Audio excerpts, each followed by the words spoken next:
entreprises ariégeoises raccordables à la fibre aujourd'hui. Donc avec un objectif de 100% fin 2025 et 2025, c'est bientôt. C'est d'ici un an avec soit à peu près 102 000 avec un léger arrondi. Donc on est donc à 80% de ce qu'il y a lieu de faire. 30 000 foyers et entreprises sont déjà raccordés à la fibre optique qui bénéficient de très haut débit. Et 140 millions d'euros, ce qui n'est pas neutre, ce que je disais tout à l'heure, c'est le plus gros chantier que le département ait pu lancer en attendant le tunnel de Tarascon. En fait, c'est pas que nous qui investirons. Voilà, 140 millions d'euros ont été investis par le département de l'Ariège pour le déploiement de la fibre optique. Donc effectivement, cette fibre optique pour un département comme l'Ariège, c'était un engagement relativement important qui a été validé par l'ensemble des élus à la majorité, à l'unanimité, je dirais. Puis cet engagement, il est pour faire effectivement de ce département un département connecté qui nous permettra peut-être peut-être même certainement de récupérer des entreprises et des activités nouvelles et apporter à tous les gens qui viennent sur notre territoire la possibilité d'être accordés de la meilleure des façons. Mais je pense que l'intervenant qui viendra pour moi donnera, on va dire, tous ces éléments avec beaucoup plus de technicité. Mesdames et messieurs, donc le déploiement de la fibre optique est un succès en France. De nombreux pays européens et même mondiaux nous l'envient. On n'a pas à rougir de nos réseaux de télécommunications au sens large, que ce soit la partie fixe ou le réseau mobile. On a des très très bons réseaux avec des très très bons débits. Mais c'est vrai qu'on est quand même un petit peu latin parfois et qu'on se focalise sur les choses qui ne marchent pas. Et c'est aussi pour ça qu'on est là, pour travailler et faire en sorte que les choses s'améliorent. Au niveau national, la fibre passe devant 37 millions de foyers et d'entreprises, 84% du total, et donc 100% seront réalisés d'ici 2025 en France comme en Ariège. C'est une formidable réussite collective qui a été impulsée de façon, on peut le dire, stable, cohérente, réfléchie, programmée au plus haut sommet de l'État. Ça a commencé avec François Hollande et le plan France Nationale très relayé en 2013.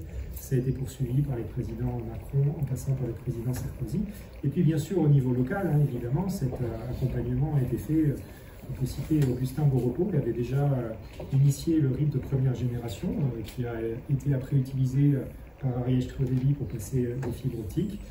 Évidemment Henri Nérou qui a fortement travaillé à l'occasion de l'appel d'offres et de la constitution d'Ariège Très Haut Débit et repris aujourd'hui le flambeau, bien sûr, par Christine Tecky, l'actuelle présidente, qui met toute son énergie et toute sa conviction à équiper le département en fibre optique. Vous avez dit 78 000 logements, effectivement, qui sont aujourd'hui raccordables à la fibre optique. Vous savez que le département de l'Ariège a quand même quelques contraintes territoriales, des habitats dispersés, parfois de la pente, un peu d'élagage, voilà, des contraintes administratives aussi, parc national régional, des contraintes avec les poteaux d'Orange, etc., etc. Je pense que vous pouvez aussi être fiers des équipes techniques du département qui gèrent ce déploiement, ainsi que des entreprises partenaires, pour beaucoup ariégeoises, basées à Pamiers, à Castelnau-Durand. C'est une réussite collective et il faut le noter. Alors, il y a eu beaucoup de pression évidemment sur le planning. Vous avez aussi parlé des difficultés de main-d'œuvre au démarrage, de matériel. Il faut savoir qu'au début, en 2017-2018, comme tous les départements de France et même plusieurs pays en Europe ou dans le monde étaient fortement consommateurs de fibre optique, ce n'était pas forcément évident de pouvoir s'approvisionner en fibre optique, mais vous avez réussi à dépasser ces difficultés-là. Et malgré ces pressions, malgré ces contraintes sur le planning, dès le début, il y a eu un pilier qui a été de dire que le réseau qui va être construit sera un réseau de qualité, de très grande qualité. Il n'y a eu jamais aucun compromis qui a été fait. Donc tout le réseau, il est complètement audité, contrôlé, mesuré, benchmarké, comme on dit en anglais, afin de construire un réseau robuste, durable, propriété du conseil départemental. Il s'agit de ce qu'on appelle un bien de retour dans une délégation de service public et donc, in fine, propriété des Ariégeois. Cette qualité, aujourd'hui, elle est reconnue par le régulateur des télécoms, ce qu'on appelle l'ARCEP, le gendarme des télécoms, qui publie régulièrement des comparaisons de différents réseaux qui sont en général très flatteuses concernant le département de l'Ariège. Et par les techniciens aussi. Alors il se trouve que tout à l'heure je discutais avec vous, monsieur, dans le hall, là, qui disait que vous êtes amené à intervenir sur d'autres départements et que, en comparaison, effectivement, la qualité des armoires, la qualité du câblage, des branchements, etc., la qualité des bases de données aussi, c'est très important que de bien décrire le réseau dans les bases de données en Ariège est extrêmement bon.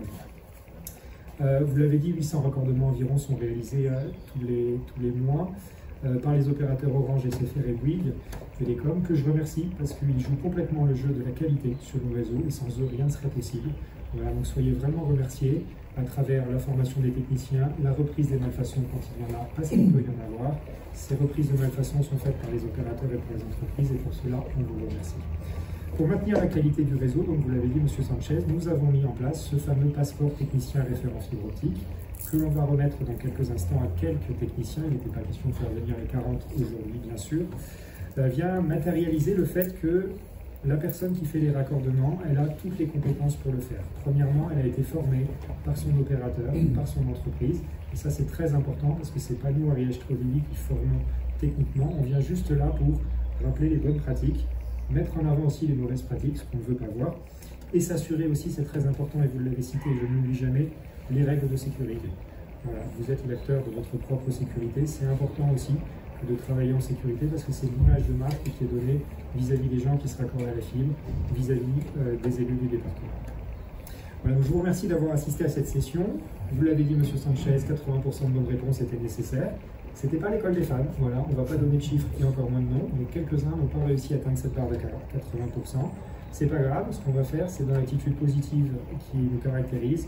On va identifier les difficultés qu'ont rencontrées ces gens-là et travailler avec eux pour essayer de les résoudre. Voilà, vous pouvez visualiser derrière moi d'ailleurs les images de la session de formation qui a eu lieu le 25 avril à Saint-Paul-de-Jera. Je remercie la CCI qui depuis 2018 nous accompagne de façon très efficace sur ce projet-là. Je pense que sans elle, il y aurait beaucoup plus de difficultés. Donc merci beaucoup à la CCI qui nous accompagne. Ce passeport, il est attribué pour une durée de 18 mois et il sera renouvelé périodiquement à travers des accompagnements qu'on fera sur le terrain. Toujours pareil, des accompagnements positifs pour détecter les mauvaises pratiques et y remédier, et vous dire que le passeport derrière sera renouvelé. Avec ce passeport, donc, tous les ariégeois peuvent avoir confiance dans le technicien de l'entreprise qui viendra les raccorder, quel que soit l'opérateur, Bouygues Télécom, SFR, Orange, qu'ils choisiront directement. C'est très important, vous l'avez cité M. Sanchez, dans le contexte de l'extinction du réseau historique cuivre.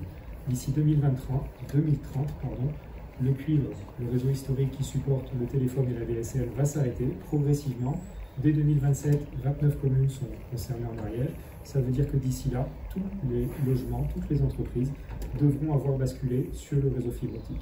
Nous sommes prêts, le réseau est présent, il est de qualité, il n'y a aucune raison pour que cette bascule du réseau historique cuivre vers le réseau fibre optique, propriété du département, ne se passe pas correctement.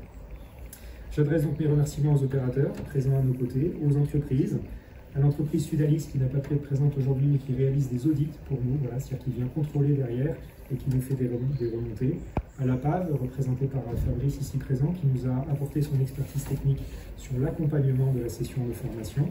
Et je vous propose maintenant, M. Sanchez, de passer à la partie remise. Je sais que vous êtes un petit peu pressé.